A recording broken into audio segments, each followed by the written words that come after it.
A number of negative factors are affecting our environment today.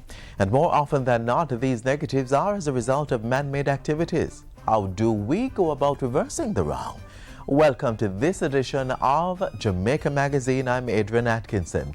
Today we take a look at the changes that are being made in the agricultural sector to ensure farmers stay ahead of climate change related challenges and how you can create a healthier environment. Stay tuned. All this and so much more right after the news.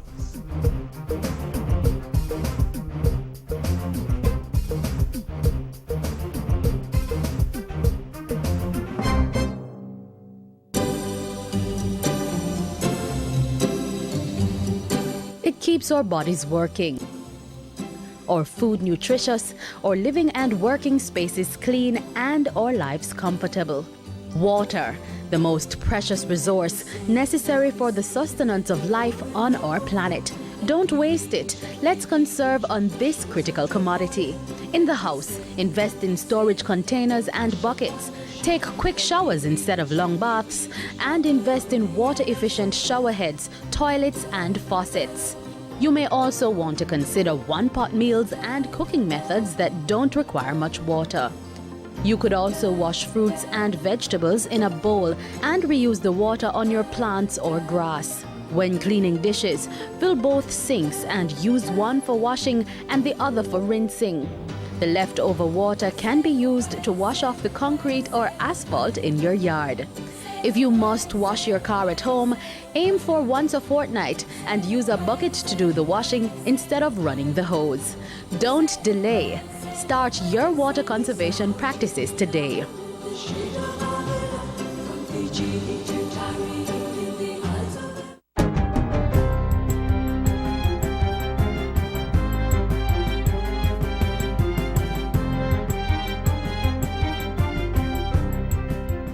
Good day, I'm Andrea Chisholm, and this is your JIS News for Wednesday, August 12. Some categories of public sector workers are in line for an increase in their salary packages before the end of this calendar year. This follows the signing of a heads of agreement between the Government of Jamaica and most of the unions represented by the Jamaica Confederation of Trade Unions. It covers the 2015 to 2017 contract period. The agreement is for 2 years, commencing April 2015 to March 2017. 12 items from the previous contract period are still being pursued. An increase in salary is projected for 4% in year 1 and 3% in year 2. A number of allowances will also be increased, and the children of public sector workers will have access to $45 million under the Tertiary Grant Program. Other education and training benefits are also included, and at least one land or housing project will be available for public sector workers during this fiscal year. Finance Minister Dr. Peter Phillips thanked stakeholders for their maturity during the wage negotiations, saying the final outcome represented a compromise for government and the unions. The agreement will end up costing the budget more than we had assigned in the budget. On our part, we will have to look at what aspects of the budget will have to be postponed, if not completely abandoned. He said this would ensure that Jamaica continued to stick to its economic reform program. Small-scale farmers in Jamaica and 5 other Caribbean countries are being equipped with the skills and technology to cultivate better quality goods and to attract more lucrative markets for their produce. They are getting the support as part of a project called the Sustainable Profitable Value Chains and Market Linkages in the Caribbean. The project aims to support small-scale farmers to overcome key barriers to access domestic, tourism and international market. The $1.5 million project was officially launched at the Sandals Ocho Rios Resort recently. It's being implemented by the Caribbean Farmers Network and is funded by the Technical Center for Agricultural and Rural Cooperation in partnership with the Sandals Foundation. 2,220 small-scale farmers in Jamaica, St. Lucia, Grenada, St. Vincent and the Grenadines, Barbados and Antigua and Barbuda will benefit. A fleet management system will be implemented by the Jamaica Constabulary Force in short order. Police Commissioner Dr. Carl Williams says the system is being set up to maintain those vehicles already in service as well as those newly added. In the meantime, he says $35 million will be spent on vehicle upgrade this fiscal year.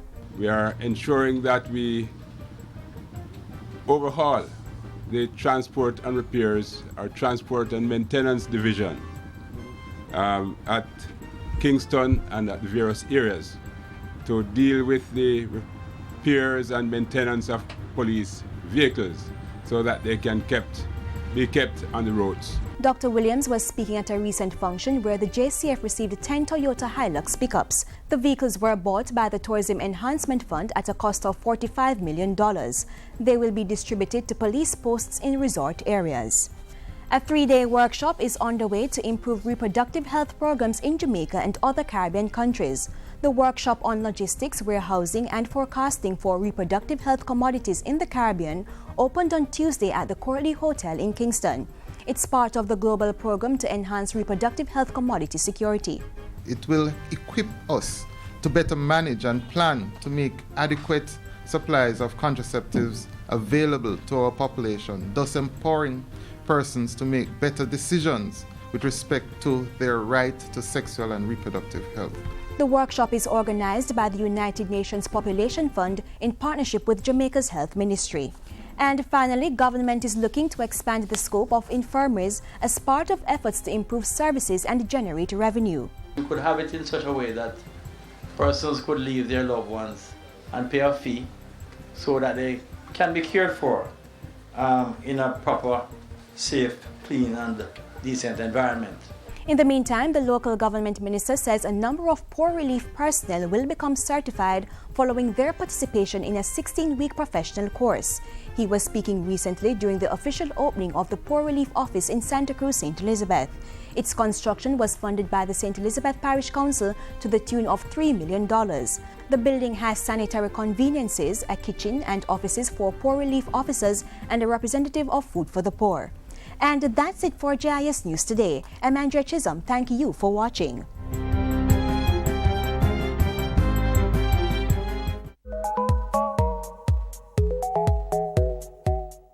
Did you know climate change is decreasing the quality and quantity of water? Climate change is expected to affect all aspects of food security, especially in the tropical region of which we are a part. Climate change-related hazards such as prolonged droughts, more severe storms, and the overall irregularity of rainfall. These climatic stressors have resulted a reduction of water in our rivers and watersheds. Youth, we are depending on you to spread the message of climate change and its impacts. Be a climate change agent in your home, school, or community. With climate change, we must change. Farmers are being taught to be climate smart. The Ministry of Agriculture and Fisheries is training and equipping these men and women with the tools to maintain production regardless of climate change-related challenges. We look at how this is being accomplished in strategic priority number 6, environmental and climate change resilience.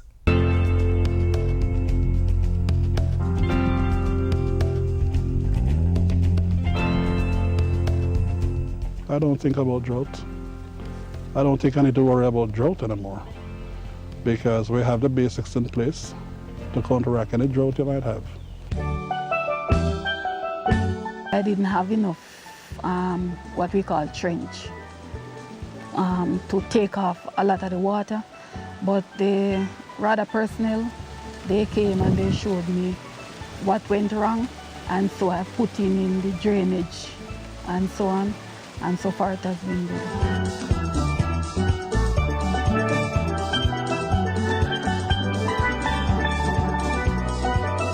In recent times, producers of farm crops have been affected by harsh, extended periods of dry weather conditions, even drought. Too often, the effect has been damage to crops and loss of income. On the flip side, these same farmers are sometimes forced to watch their crops wash away under the onslaught of heavy rains. To help farmers withstand these climate-related hazards, vulnerable farming communities were targeted to modify their approach to farming and adapt climate-smart best practice methods. The Ministry of Agriculture is leading this intervention through the Government of Jamaica Adaptation Fund program, the GOJ-AFP. With over $250 million in funding, farmers have been trained in climate-resilient methods and land conservation. Water harvesting and improved irrigation systems were also provided. So far, the program is finding huge success in the target parishes of St. Thomas, St. Mary, St. Anne, Trelawney, Manchester, St. Catherine and Clarendon. The need for a climate change adaptation program is really present with us. It is a clear and present need. We have to therefore build our resilience to the impact of climate change so that we can survive, we can become competitive, and we can establish and engage in sustainable agricultural enterprise to feed our country. And these measures are continuing in the 2015-2016 fiscal year. $30 million in grant funding have been allocated for the establishment of rainwater harvesting and small-scale irrigation systems. These include the rehabilitation of ponds, reservoirs, giving support to protected agriculture such as greenhouses and such like. These should put farmers in a better position to produce during periods of droughts and maintain a continuous supply of produce all year round. In the past, it was always difficult to get water to crops. We have the tanks, but you had to manually carry water to wherever on here to go water a plant. With the addition of this irrigation system, you can take the water to the plant. So it allows that freedom to plant a lot more, knowing the water is available. As we said earlier, rainfall can be equally damaging to farm crops. So another key focus area of the GOJ Adaptation Fund program is water management. The Agriculture Ministry is getting support from the Planning Institute of Jamaica, the National Irrigation Commission, and the Rural Agricultural Development Authority. Together, they are providing farmers with training to install water catchment facilities, which will help to divert the flow of water to a central storage area for reuse. This should prevent soil erosion and loss of crops. We also will be ramping up the land husbandry component, where we provide grants to a number of small farmers, helping them to implement climate-smart land husbandry best practices on their individual holdings.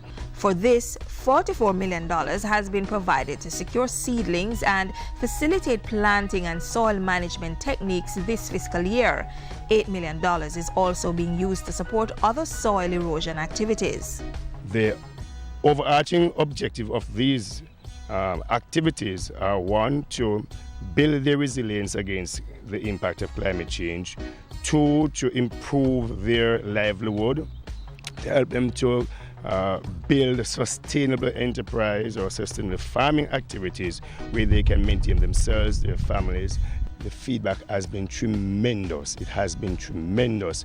We have seen where farmers are giving testimonials as to what the project has helped them to achieve. It is this level of practical application that is enabling a climate-resilient agriculture sector, changing the mindset of farmers and building their capacity to produce, even in the face of adverse weather conditions.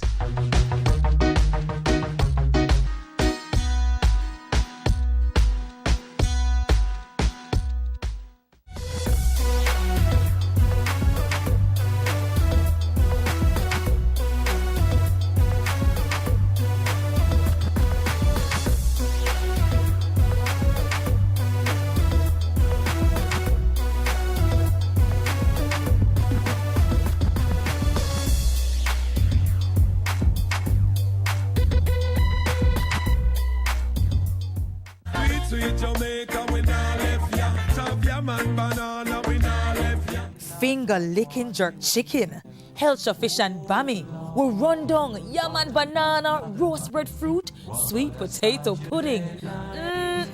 Jamaica food sweet. So let's make a pledge to use more local produce and less foreign goods. Let's grow what we eat and eat what we grow. Since 1995, the Sports Development Foundation, SDF, has been changing the sporting environment in Jamaica through a variety of initiatives ranging from administrative support to building infrastructure. In our next feature, we look at how the organization has been working to build Jamaica through sports. Atkinson, it is Milliotita Atkinson. Here is Shelly-Ann Fraser-Price to win it. 5 meters clear, and away he goes. He continues on his way towards another gold medal. Watch the clock and it's done. 19.2, you've got to be kidding me. Here's Whitmore, he's through and he's scored. Before all this could happen, he had to do this. And this. The Sports Development Foundation of Jamaica has spent the last 2 decades revolutionizing the sporting industry. It was established as an independent body to contribute to the development of the nation through sport.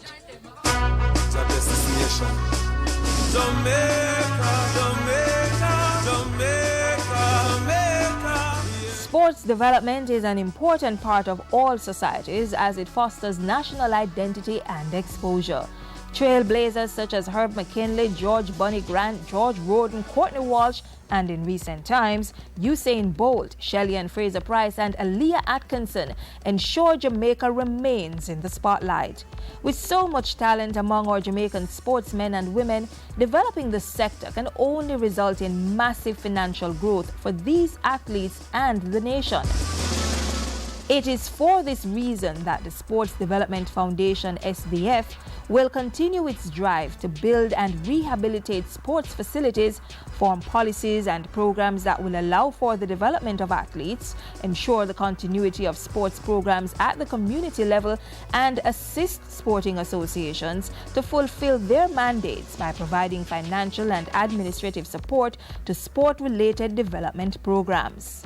When the Sports Development Foundation started back in 1995, there were only about 11 or so associations. That has now mushroomed to 40, over 40, we're about 44 right now.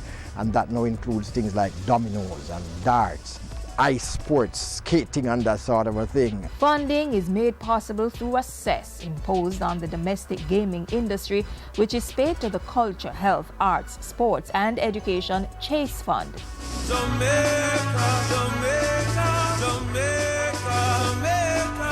As far as the eye can see throughout our beautiful land, the SDF has planted sporting facilities that have reshaped communities. Journeying through the parish of Kingston will yield a most striking find, Independence Park, a sports and cultural complex. It started with a joint venture to fund our video board some 10 years ago. And subsequently we have depended a lot on the SDF to provide capital funding. They have replaced both running tracks, the main track and the stadium east track. They have replaced the filters in the pool, and the filters are over 50 years. They resurfaced the netball courts and they replaced the seating. And we have a number of other projects we hope will come in, the basketball court, we hope that will go on as well. They also are going to do the electrics, the pumps at the swimming pool. Did you know that the National Stadium Track is an International Association of Athletics Federation's IAAF certified level 1 top class facility? So this equates with any other track anywhere in the world. So we're with the best. For us to maintain world-class athletes, you have to have world-class standards. And this is one of the few facilities in Jamaica that we can allow our athletes in all areas to have international competition. So they need these venues. Same thing with swimming, netball.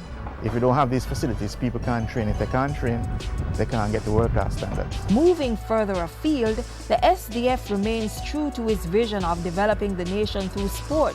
Residents in Mahogany Hall, Trelawney received technical support for a hard court.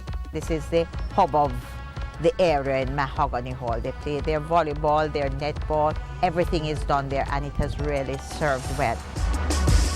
From the general community to the school environment, the SDF believes in honing the skills of our athletes from an early age. The organization has rehabilitated sporting facilities at Nakalva Technical High in Hanover and Edwin Allen High in Clarendon. I came here in 2009, and when I came here, I realized that there was no playing field.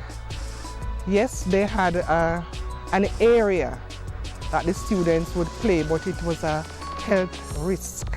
It was very hazardous in that they had a lot of tree trunks and all of that all over, vines, and it was a cow pasture. So there was no playing field here.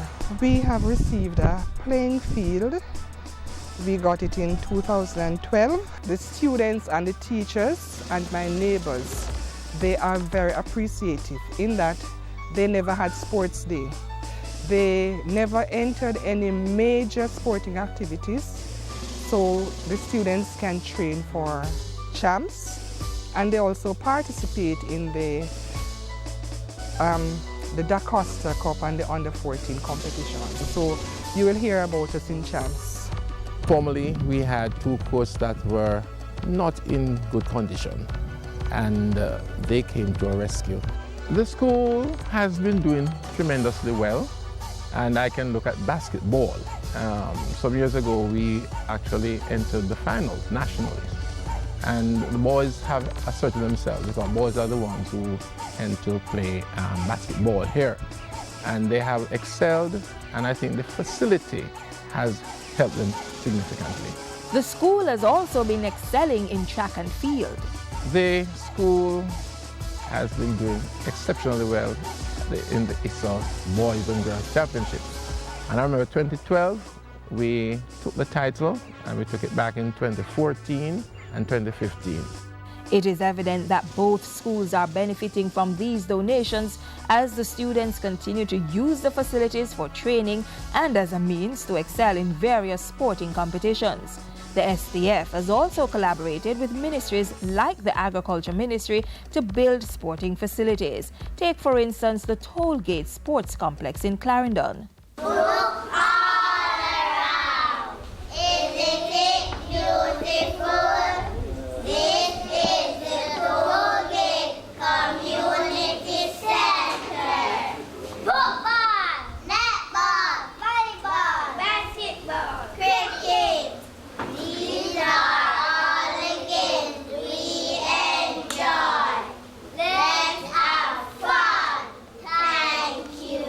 There was a huge turnout from the community, and I think that auspicious beginning ought to augur well. We went in through the Sports Development Foundation, and we rehabilitated the field, plant grass, fence it. We rehabilitated the hard court, and also the community center that is there, the changing facility and so on. We also upgraded that. So it's a brand new facility. And there's been lots more on the SDF's development agenda, from communities to schools to Jamaica House. The Sports Development Foundation has also been involved in the development of what is now the Business House, interbusiness play and competition.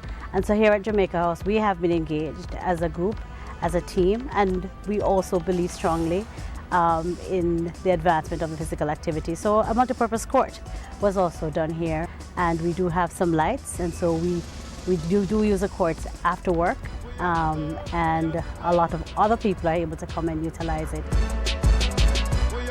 Then there is the Hockey Federation, which has under its umbrella the Mona Hockey Field, which boasts an AstroTurf. This field is the only facility in Jamaica and one of the few in the Caribbean. And there's more. The biggest project we're working on right now, everybody would know, is the GC Foster College track. We're reconstructing that track completely. That's a big one. They need a track because, of course, while we have been good from long before the college, the fact is they have taken it and carried it to another level. And so they must have a good facility. The new track is set to receive Level 2 IAAF certification when completed.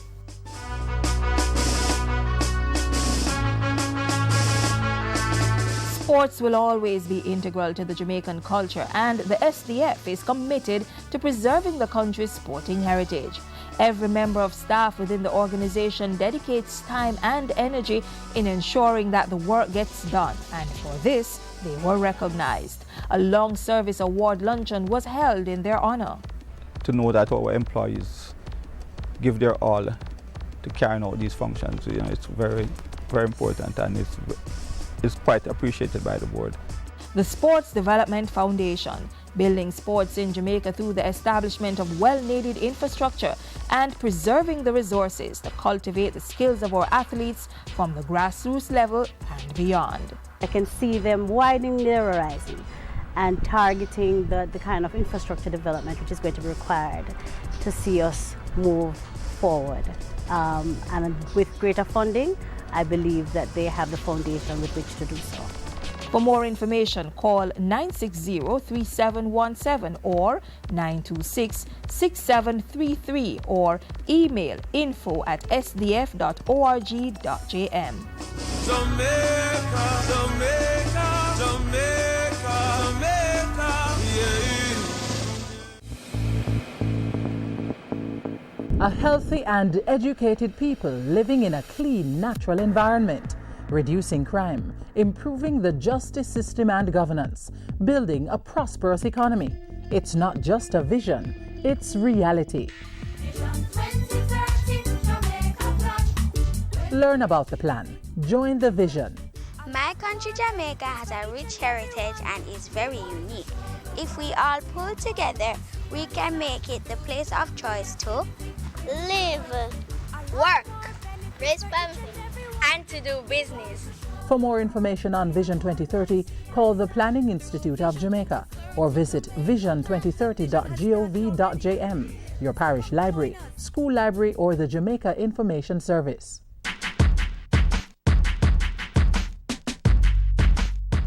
We all have a part to play in maintaining a balanced and healthy environment. In many ways, what each of us can do is very simple, and that includes practicing proper waste management. The National Solid Waste Management Authority, NSWMA, classifies waste in 3 categories: household, green, and bulky. Household waste refers to any regularly used waste items from the home. These items can be divided into 2 categories: organic and inorganic. Household waste must be properly packaged in bags or drums and placed at designated locations for collection. You can also practice recycling or reusing some of these items, including shredded paper, kitchen waste, and green waste.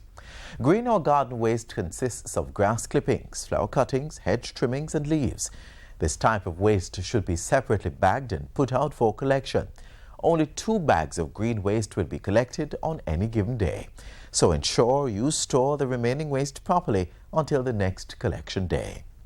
Bulky waste refers to any material that is too large to be disposed of through regular collection. These include branches, old furniture, and appliances. These items are collected through the use of a tipper truck. You will need to make arrangements with the NSWMA beforehand for pickup. Ensure you play your part in keeping Jamaica healthy, clean, and beautiful.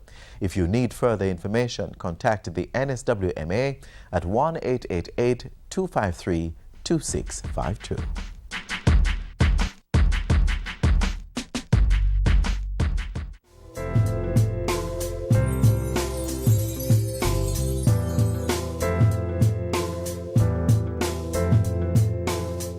I hope you found the information shared with you today very useful. Tomorrow we'll have more. Same place, same time.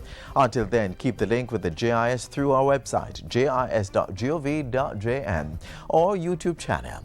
Use our Facebook or Twitter pages to send us your feedback. There's also our JIS News app available for download for your smartphone. Remember, the only constant in life is change, so we should always prepare to meet the unexpected. On behalf of the hardworking production team, I'm Adrian Atkinson. Blessings to you.